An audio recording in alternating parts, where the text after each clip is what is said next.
Hello दोस्तों, ये कहानी एक ऐसे लेजेंड की थी जिसने अपनी कंट्री को फीफा वर्ल्ड कप चैंपियन एक बार नहीं बल्कि तीन बार बनाया है, और वो भी एक ऐसी टेक्निक से जिसका अस्तित्व लगभग खत्म होता जा रहा था। उसने पूरी दुनिया को दिखा दिया कि अगर मन में जज्बा हो तो नामुमकिन को भी मुमकिन किया जा सकता है। मूवी की शुरुआत ईयर 1950 से होती है, जहां हमें ब्राजील के स्लम एरिया को दिखाया जाता है, जिसमें छोटे छोटे बच्चों का ग्रुप सॉक्स का फुटबॉल बनाकर खेल रहे होते हैं। जैसे इंडिया में बच्चा बच्चा क्रिकेट खेलता है, उसी तरह ब्राजील में फुटबॉल को खेला जाता था। और उन बच्चों में एक डीको नाम का बच्चा था, जो कि पूरी दुनिया में पहले नाम से फेमस हुआ था। वही इस मूवी का मेन लीड होता है।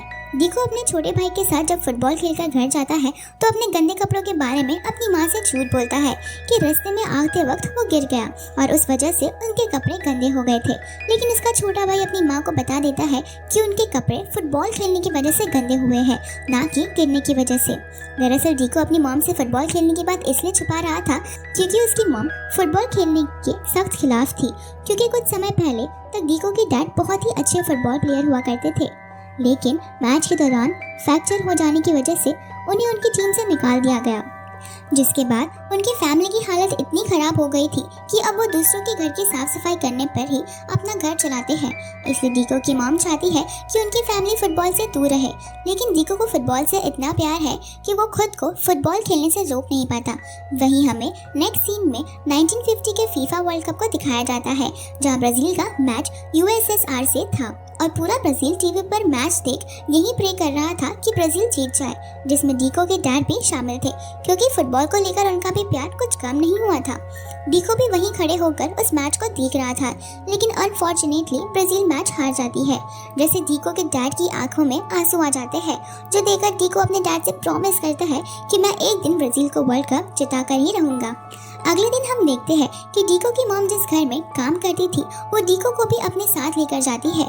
तभी वहाँ के मालिक का बेटा अपने कुछ और अमीर दोस्तों के साथ आता है और वो सभी किसी फुटबॉल टूर्नामेंट की बातें कर रहे थे, जिसमें उनकी टीम प्रैक्टिस करने वाली थी और वो बहुत बड़े फुटबॉलर्स का नाम ले रहे थे। और तभी डीको भी उनकी बातों में कूद पड़ता है और कहता है कि मैं तो पहले की तरह खेलना चाहता हूँ।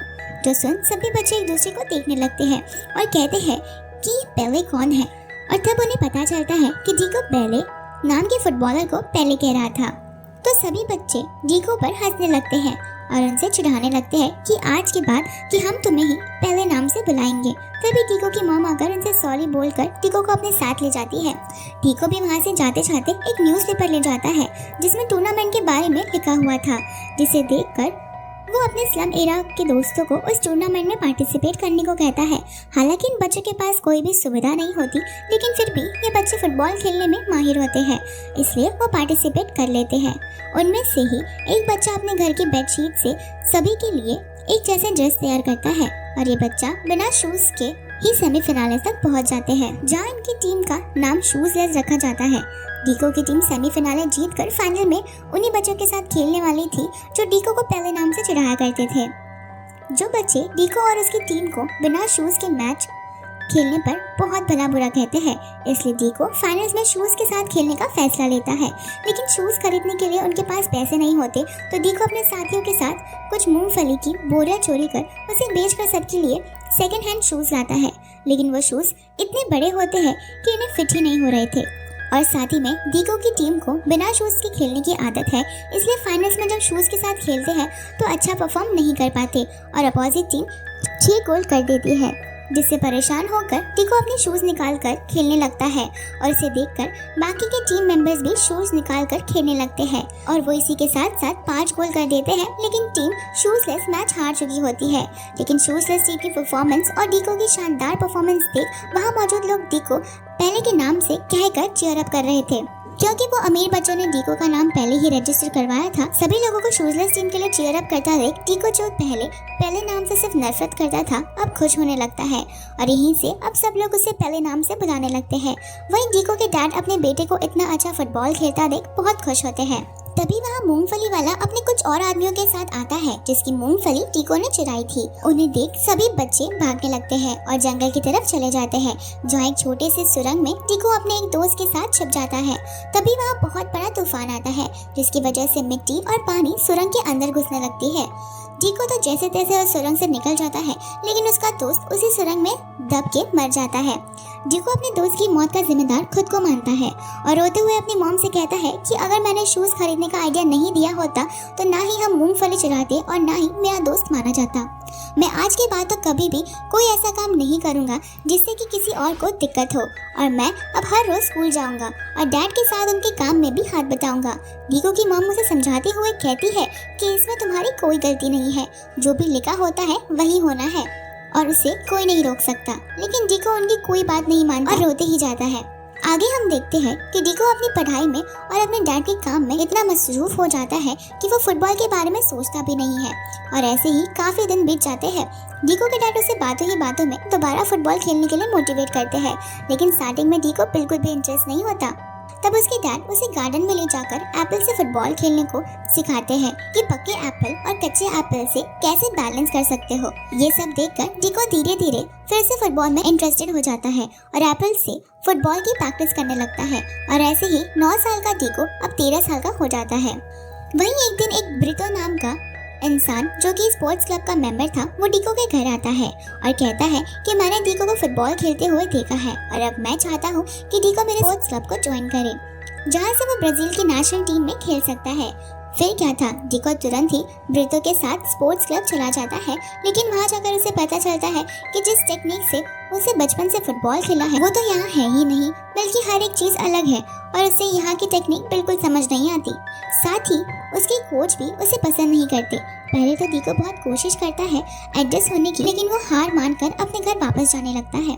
डिको स्टेशन पर बैठकर ट्रेन का इंतजार कर रहा होता है, तभी वहाँ ब्रितो पहुँचता है और उसे वापस जाने की वजह पूछता है। तब डिको उसे बताता है कि मैं यहाँ के फुटबॉल खेलने की टेक्निक समझ नहीं पा रहा हूँ और साथ ही में मेरे कोच भी मुझे पसंद नहीं करते। ब्रितो उसे समझाते हुए कहता है कि तुम जिस टेक्निक से खेलते हो उसे जिंगा कहते हैं। हालांकि ये टेक्निक बहुत पुरानी है और यूनिक है। हम ब्राजील वाले 1950 के वर्ल्ड कप से पहले इस टेक्निक से खेलते थे, लेकिन 1950 में बुरी तरह से हारने की वजह से पूरी दुनिया ने जिंगा टेक्निक को ही गलत बताया और इसके बाद सभी ने मान लिया कि अब वो इस टेक्निक से नहीं खेलेंगे, इसलिए तुम्हारा कोच भी तुमसे नाराज रहता है। लेकिन मैंने तुम्हें जिंगा से खेलते हुए देखा है, अगर तुम चाहो तो फिर से उस टेक्निक को जिंदा कर सकते हो और ब्राजील को वर्ल्ड कप जिताकर दिखा सकते हो, लेकिन इसके लिए तुम्हें वापस से स्पोर्ट्स क्लब जाना होगा। आगे तुम्हारी मर्जी, ये कहकर ब्रितो वहाँ से चले जाते हैं। डिको ब्रितो की बात मानते हुए क्लब वापस आ जाते हैं और इस बार डिको प्रैक्टिस करते समय फुल कॉन्फिडेंस के साथ अपने जिंगा टेक्निक से खेलता है, जो देख सभी प्लेयर्स और कोच डिको से इम्प्रेस होते हैं और उसे ऐसे ही लगातार प्रैक्टिस करने के लिए कहते हैं। जिसके बाद हम देखते हैं कि डिको अपने जिंगा टेक्निक से ही अपने स्पोर्ट्स क्लब को इतने सारे मैचेस दिखा देता है कि अब सबकी नजर 1958 फीफा की तरफ होती है कि क्या डिको, जिसका नाम पेले है, तो क्या पेले ये 1958 फीफा वर्ल्ड कप में पार्ट ले पाएगा या नहीं, क्योंकि उसकी उम्र सिर्फ 16 इयर्स होती है। इसलिए पेले को भी यही टेंशन थी कि कहीं उसकी एज प्रॉब्लम क्रिएट ना कर ले। लेकिन जैसे ही नेशनल टीम अनाउंस होती है तो उसमें पेले का नाम शामिल था। पेले अपना नाम सुनते ही खुशी से कूदने लगता है और उसके डैड भी बहुत खुश होते हैं। अब पेले जब नेशनल टीम के साथ प्रैक्टिस के लिए घर से जाने वाला होता है, तब उसके डैड उसे समझाते हैं कि जब मैं फुटबॉल खेला करता था और एक टीम में शामिल हुआ था, तब मुझसे कहा गया था कि मैं जिंगा टेक्निक से ना खेलूं और इसी कंफ्यूजन के चलते मुझे इंजरी हो गई। लेकिन तुम ऐसी गलती ना करना, तुम्हारी जिंगा खेलने की टेक्निक बहुत यूनिक है, इसलिए तुम वैसे ही खेलना। जिसके बाद पेले जब अपने प्रैक्टिस ग्राउंड पर पहुंचता है तब उसके कोच उसे सख्त तौर पर मना करते हैं। जिसके बाद पेले जब अपने प्रैक्टिस ग्राउंड पर पहुंचता है तब उसके कोच उसे सख्त तौर पर मना करते हैं कि वो जिंगा टेक्निक यूज करते हुए ना खेले। इसके लिए पेले उनकी बात नहीं मानता और वो अपनी तरह से प्रैक्टिस कर रहा होता है। इसी दौरान पेले को नी इंजरी हो जाती है। डॉक्टर कहते हैं शायद पेले अब अगले सीजन ही खेल पाए, जो सुनकर डिको बहुत सैड होता है और अपनी मॉम से बात करता है कि शायद अब मुझे टीम से निकाल दिया जाए। ये सब मेरी गलती है कि मैंने आप सभी का सपना तोड़ दिया। ये कहते हुए पेले रोने लगता है, जिस पर पेले की मॉम उसे समझाती है और हिम्मत रखने का हौसला देती है।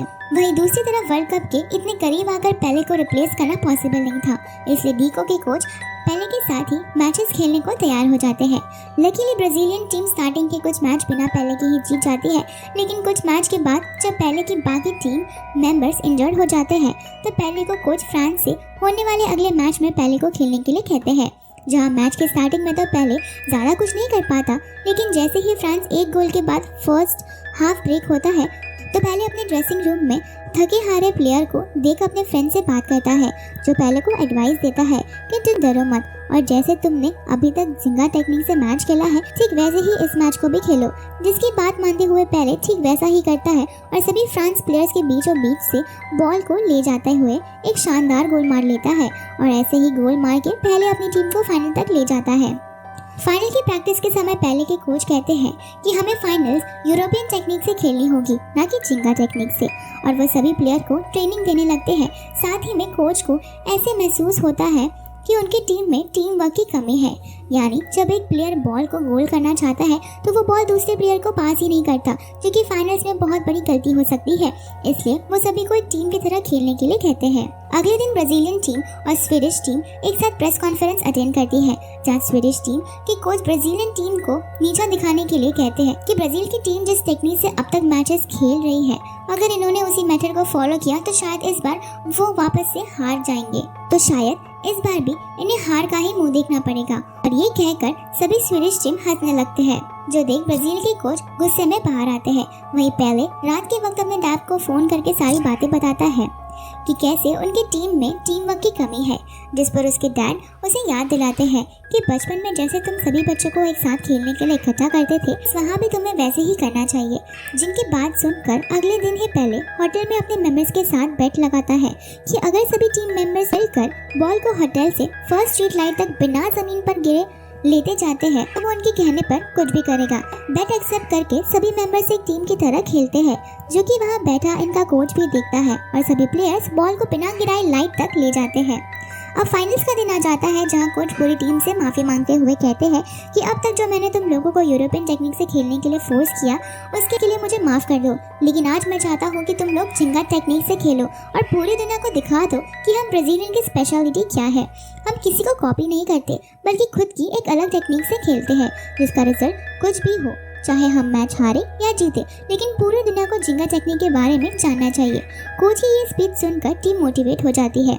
अब मैच शुरू हो जाता है, जहाँ स्टार्टिंग में ही स्विस टीम अपना पहला गोल कर देती है, जो देख सभी ब्राजीलियन सैड हो जाते हैं। ग्राउंड में बैठे ऑडियंस के लड़के चेहरे देख पेले बर्दाश्त नहीं कर पाता और अपनी पूरी ताकत लगाकर पहला गोल कर देता है, जिससे कि सभी ऑडियंस खुशी से चिल्लाने लगते हैं। और उसके बाद सभी ब्राजीलियन प्लेयर्स एक ऐसा हिस्टोरिकल मैच खेलते हैं कि वो सीन आज भी सभी फुटबॉल लवर्स याद रखते हैं। ब्राजील टीम बॉल को नीचे गिरने ही नहीं देती और एक पे एक गोल करके 1958 फीफा वर्ल्ड कप ब्राजील के नाम कर देती है। पहले के मॉम डैड और इसके सभी नेबर ब्राजील की इस जीत की खुशी खूब धूमधाम से मनाते हैं। इसके बाद ना ही पूरी दुनिया बल्कि अपोजिट टीम की ऑडियंस भी ब्राजील की उस जिंगा टेक्निक की इतनी तारीफ करती है कि हर जगह पहले की वाहवाही होती है कि एक 17 साल का यंगेस्ट प्लेयर ने कैसे ब्राजील को वर्ल्ड कप जिताया। और इसी के साथ ये मूवी यहीं पर खत्म हो जाती है।